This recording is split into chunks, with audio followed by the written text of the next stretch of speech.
എത്ര ലക്ഷം തലമുറകൾ കഴിഞ്ഞു ഇവിടെ. എൻ്റെത് നിൻ്റെതെന്നും പറഞ്ഞിട്ട് കൊടുവാളെടുത്തിട്ട് എത്ര വേലി കെട്ടി. ശ്രീരാമകൃഷ്ണദേവൻ പറയാറുണ്ട്, ദൈവം 2 പ്രാവശ്യം അത്രേ ചിരിക്കുക. ദൈവം ചിരിക്കുക 2 പ്രാവശ്യ.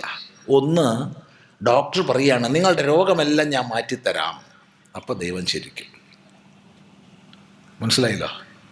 വൈദ്യം പറയാണ് രോഗിയുടെ രോഗം മുഴുവൻ ഞാൻ മാറ്റിത്തരാം. അപ്പോഴാ ദൈവത്തിൻ്റെ ഒരു ചിരി. രണ്ടാമത്തെ ചിരി, പറമ്പിൻ്റെ നടുവ് കൂടെ വേലി കെട്ടിയിട്ട് സഹോദരങ്ങൾ ഇതെൻ്റെതാണെന്ന് ഇവനും ഇതെൻ്റെതാണെന്ന് ഇപ്പുറത്തും കൊടുവാളെടുത്ത് പറയുകയാണ്. അപ്പോഴും ദൈവം ചിരിക്കുന്ന. ചിന്തിച്ചു നോക്കുക പറഞ്ഞതിൻ്റെ അർത്ഥം. എത്ര ലക്ഷം തലമുറകൾ ഇവിടെ കഴിഞ്ഞു. ഇതാരുടേതാ?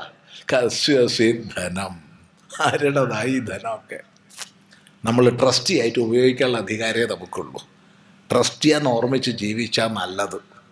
എന്നാൽ സന്തോഷമായിട്ടിരിക്കുക, സന്തോഷമായിട്ട് പോവാം. എത്ര ലക്ഷം